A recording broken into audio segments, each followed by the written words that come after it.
Baik, Assalamualaikum warahmatullahi wabarakatuh. Pada materi kali ini kita akan mulai masuk kepada hukum pengangkutan. Jadi nanti kita akan berbicara tentang pengertian hukum pengangkutan, kemudian tujuan hukum pengangkutan, dan terutama akan lebih banyak ke pembahasan di asas-asas hukum pengangkutan. Semoga pada video sebelumnya atau materi sebelumnya saudara sudah bisa memahami apa makna dari pengangkutan yang masuk dalam ruang lingkup hukum transportasi.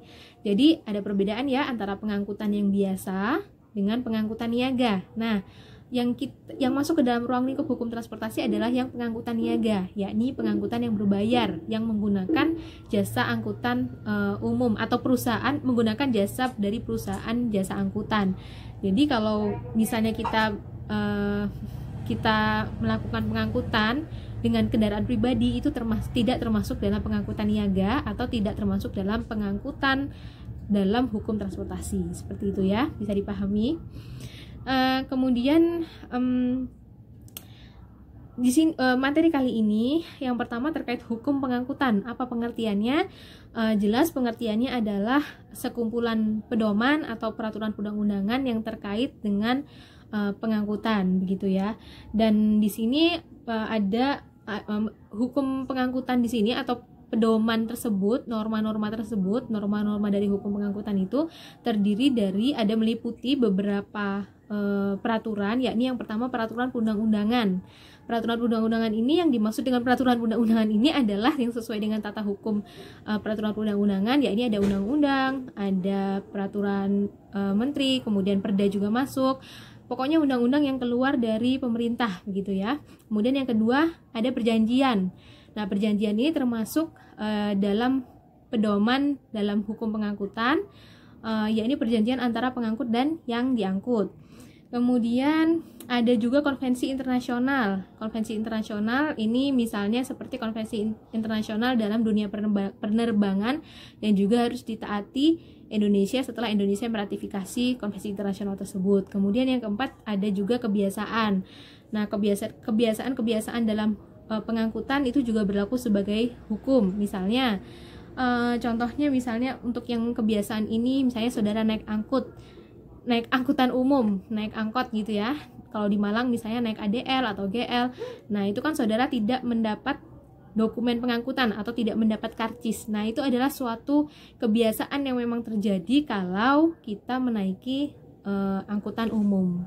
Seperti itu. Jadi, yang seharusnya biasanya ada dokumen pengangkutan seperti karcis, sudah menjadi kebiasaan ketika kita naik angkutan umum, kita tidak mendapat dokumen pengangkutan gitu ya. Itu contohnya. Kemudian tujuan hukum pengangkutan tentu saja sesuai dengan teori tujuan hukum sama, yaitu kita mendapatkan kepastian hukum dan mendapatkan kemanfaatan. Kepastian hukum di sini maksudnya tentu saja apabila ada wan prestasi misalnya, maka hak kita sebagai pengirim atau sebagai penumpang terlindungi gitu ya. Hak kita sebagai penumpang dilindungi dengan adanya hukum pengangkutan atau hukum transportasi. Kemudian yang kedua kemanfaatan, tentu saja dengan adanya hukum transportasi, dengan adanya sekumpulan pedoman peraturan perundang-undangan terkait transportasi atau terkait pengangkutan, tentu saja itu sangat bermanfaat bagi kita karena kita bisa mendapatkan ganti rugi misalnya apabila ada wan prestasi yang dilakukan oleh pihak pengangkut. Kemudian terkait asas-asas hukum pengangkutan, dalam asas-asas hukum pengangkutan itu ada juga aspek privat dan aspek publiknya. Untuk yang aspek privat, diantaranya yang pertama adalah asas konsensual. Asas konsensual ini adalah adanya kesepakatan yang lumrahnya atau yang notabene dilakukan secara lisan. Jadi bukan dilakukan dengan kontrak tertulis seperti itu. Jadi dilakukan secara lisan dan ini didukung oleh dokumen pengangkutan. Jadi tidak ada kontraknya, tetapi didukung oleh dokumen pengangkutan sebagai alat bukti, begitu ya, apabila ada terjadi wan prestasi. Jadi asas konsensual yaitu asas di mana adanya kesepakatan yang tidak harus selalu secara tertulis tapi cukup dengan lisan. Kemudian asas-asas hukum pengangkutan aspek privat yang berikutnya adalah adanya asas koordinasi, di mana adanya kedudukan yang sejajar antara pihak pengangkut dan pengirim atau penumpang. Jadi tidak ada yang lebih tinggi dari yang lain begitu ya, antara pihak pengirim dan pengangkut. Kemudian adanya asas campuran. Nah, apa yang dimaksud dengan asas campuran ini? Yang dimaksud dengan asas campuran ini adalah bahwa di dalam perjanjian pengangkutan itu bercampur ada 3 perjanjian. Yang pertama adalah perjanjian pemberi kuasa pengirim kepada pengangkut untuk mengirim barang ke penerima. Nah, ini contohnya adalah misalnya Anda adalah penjual online shop. Nah, ada pembeli di kota lain. Nah, seharusnya sebagai penjual Anda itu seharusnya mengantar sendiri ke pembeli itu, atau kalau di toko ya Anda langsung bertransaksi atau menyerahkan barang itu sendiri kepada pihak pembeli. Namun karena ini adalah lintas kota, maka Anda memberikan kuasa kepada pihak pengangkut untuk mengirimkan barang ke rumah pembeli, sampai ke rumahnya pembeli. Nah, di sini ada namanya perjanjian pemberi kuasa, begitu ya. Itu yang pertama. Ini asas campuran ya. Asas campuran ada 3 asas yang bercampur dalam perjanjian pengangkutan, yaitu yang pertama tadi pemberi kuasa. Perjanjian pemberi kuasa dari pengirim pengangkut. Kemudian yang kedua adalah perjanjian untuk jasa penyimpanan barang. Nah, yang dimaksud dengan penyimpanan barang ini adalah maksudnya adalah ketika dinaikannya barang itu ke alat angkut, kemudian dibawa perjalanan atau dibawa ke proses perpindahan dari kota asal ke kota berikutnya atau dari tempat asal ke tempat tujuan. Nah, maka di sana ada proses penyimpanan, yang mana penyimpanan ini memang harus dijaga begitu ya. Jangan sampai misalnya itu barang pecah belah kemudian sudah ditulis fragile di atasnya tetapi tetap dilempar begitu misalnya oleh pihak pengangkutnya. Nah, itu jangan sampai seperti itu. Jadi ada perjanjian penyimpanan, atau dalam hal ini istilahnya adalah penjagaan terhadap barang tersebut agar barang tersebut sampai dengan selamat di tempat tujuan gitu ya. Itu perjanjian yang kedua. Perjanjian yang ketiga adanya perjanjian melakukan suatu pekerjaan. Nah, melakukan suatu pekerjaan ini melakukan apa ya? Melakukan pengangkutan itu sendiri, yaitu memindahkan atau membawa barang dari suatu tempat asal ke tempat tujuan dan kemudian menyerahkan kepada penerima barang tersebut. Jadi yang dimaksud dengan asas campuran ini adalah adanya campuran 3 perjanjian dalam satu perjanjian pengangkutan. Ini berlaku pada perjanjian barang gitu ya. Nah, kemudian ada kaitannya dengan itu, ada juga yang disebut dengan asas retensi. Jadi asas retensi itu adalah asas menyimpan barang atau menyimpan dokumen atau berkas-berkas yang ditahan atau disimpan apabila pemberi kuasa tidak melakukan kewajibannya atau tidak membayarkan atau tidak melunasi pembayarannya. Ini biasanya berlaku misalnya di dunia advokat gitu ya. Ketika misalnya pemakai jasa advokat itu belum melunasi atau belum membayar jasa advokat itu, maka advokat berhak menahan berkas-berkas. Ya sayang. Maka advokat berhak untuk menahan berkas-berkas. Nah, kalau dalam hukum pengangkutan ini tidak berlaku asas tersebut, maksudnya tidak berlaku seperti ini.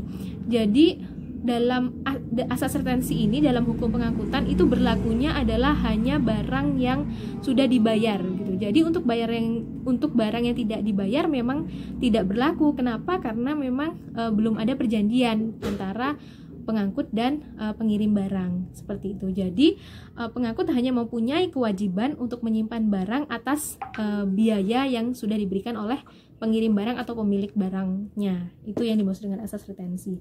Kemudian asas pacta sunt servanda, yaitu sudah tahu semua ya, yaitu bahwa perjanjian tersebut atau kesepakatan tersebut mengikat para pihak yang bersepakat mengikat seperti halnya undang-undang. Kemudian asas pembuktian dengan dokumen. Jadi bahwa dalam setiap perjanjian pengangkutan itu selalu ada dokumen yang berlaku gitu ya. Jadi seperti karcis atau resi. Nah, kecuali itu tadi seperti yang saya sebutkan sebelumnya, kecuali apabila ada kebiasaan di sana yang tidak membutuhkan memang ada dokumen, seperti kalau kita naik angkutan umum atau kita kalau Gojek mungkin ada ya dokumennya di aplikasinya. Ya contohnya seperti kita naik angkutan umum itu yang perkecualian tidak ada dokumennya, tapi secara umum selalu ada dokumen pengangkutannya. Kemudian untuk ganti baju ya, ganti baju. Baik, mohon maaf, kita lanjutkan untuk asas-asas yang bersifat publik. Jadi yang pertama, asas-asas yang bersifat publik adalah asas manfaat. Nah, asas manfaat ini bisa kita pahami dengan jelas bahwa hukum transportasi itu harus memberikan manfaat yang seluas-luasnya dan sebanyak-banyaknya terhadap masyarakat dan pelaku usaha, begitu ya. Terus kemudian contohnya apa? Contohnya adalah misalnya adanya Transjakarta di Jakarta sebagai solusi dari kemacetan, gitu ya. Terus kemudian asas yang kedua adalah asas usaha bersama dan kekeluargaan. Apa yang dimaksud dengan asas usaha bersama dan kekeluargaan? Ini adalah asas yang mewujudkan tujuan nasional dalam pembukaan Undang-Undang Dasar 1945, yang mana bahwa penyelenggaraan di bidang pengangkutan ini harus dilaksanakan untuk mencapai atau untuk mewujudkan tujuan nasional itu tadi, gitu ya, yang terdapat dalam pembukaan Undang-Undang Dasar 1945. Mohon maaf. Nah, apa saja tujuan nasional atau apa saja cita-cita dan aspirasi bangsa yang ada di dalam pembukaan Undang-Undang Dasar 1945 itu, yaitu yang pertama, melindungi segenap bangsa Indonesia. Jelas dengan transportasi, dengan alat mekanik, dengan pengangkutan alat mekanik itu jelas melindungi masyarakat daripada misalnya mereka tidak menggunakan alat mekanik misalnya. Kemudian yang kedua, memajukan kesejahteraan umum. Tentu saja jelas kita sudah memahami juga bahwa adanya tujuan dari pentingnya dari transportasi itu sendiri itu juga adalah dalam rangka pembangunan nasional, begitu ya. Kemudian mencerdaskan kehidupan bangsa. Jadi tentu saja pendidikan juga membutuhkan transportasi, pengangkutan buku-buku, pengangkutan bahan ajar, bahkan pengangkutan orang atau penumpang, guru dan murid itu sendiri, atau mahasiswa dan dosen itu sendiri, itu juga membutuhkan transportasi. Kemudian ketertiban dunia. Jadi contohnya di sini adalah bahwa Indonesia ikut meratifikasi konvensi internasional terkait penerbangan, begitu ya. Kemudian yang ketiga adalah asas adil dan merata. Jadi bahwa transportasi itu harus dikembangkan atau ya harus dikembangkan di seluruh pelosok Indonesia. Jadi harus adil dan merata di seluruh pelosok Indonesia. Contohnya misalnya rute pesawat terbang atau misalnya pembangunan bandara, otomatis ya. Jadi kalau ada rute pesawat, perjalanan pesawat dari satu pulau ke pulau lain atau dari kota ke kota lain, maka di sana juga harus ada pembangunan dari bandaranya. Kemudian yang keempat ada asas keseimbangan. Nah, asas keseimbangan ini maksudnya adalah adanya keseimbangan antara sarana dan prasarana. Jadi contohnya misalnya ada kenaikan harga pada suatu layanan, misalnya layanan bis atau layanan kereta. Nah, ketika ada kenaikan harga ini, maka harus diimbangi dengan adanya kenaikan fasilitas atau peningkatan fasilitas, seperti itu. Jadi ada keseimbangan di sana, gitu ya. Kemudian ada asas keterpaduan. Nah, apa yang dimaksud dengan asas keterpaduan? Jadi ini antar transportasi itu saling terpadu atau saling menunjang, begitu. Misalnya tadi seperti saya contohkan sebelumnya, ada rute pesawat dari satu pulau ke pulau lain, maka harus ada juga bandaranya. Ada kita ingin membangun rute kereta ke kota baru, melewati ke jalur baru misalnya atau rute baru, maka juga harus didukung dengan adanya rel dan stasiunnya, seperti itu. Kemudian atau bisa juga atas asas keterpaduan ini misalnya adanya akses bis yang bisa masuk ke bandara, itu termasuk dalam asas keterpaduan. Bis umum maksudnya ya, kan ada ya di Jakarta ya. Kemudian yang keenam adalah asas kesadaran hukum. Asas kesadaran hukum ini maksudnya adalah bahwa adanya kesadaran bagi pemerintah untuk menjamin kepastian hukum atau pelindungan hukum bagi masyarakat atau bagi pengguna dari layanan transportasi. Dan kemudian kesadaran hukum yang dari pihak masyarakatnya atau penggunanya adalah tentu saja adanya kesadaran hukum untuk membayar biaya transportasi itu sendiri. Kemudian ada yang paling penting adalah ada asas keselamatan penumpang, asas mengutamakan keselamatan penumpang, yang mana di sini biasanya kita menjumpai adanya asuransi apabila ada kecelakaan. Nah, itu adalah salah satu contoh dari adanya asas keselamatan bagi penumpang, gitu ya. Itu untuk materi pada pertemuan ini. Silahkan saudara pelajari lebih lanjut dengan belajar mandiri, dan sampai bertemu di pertemuan berikutnya untuk melakukan diskusi tanya jawab dan ada kuis terkait materi yang sudah saya sampaikan ini. Terima kasih. Wassalamualaikum warahmatullahi wabarakatuh.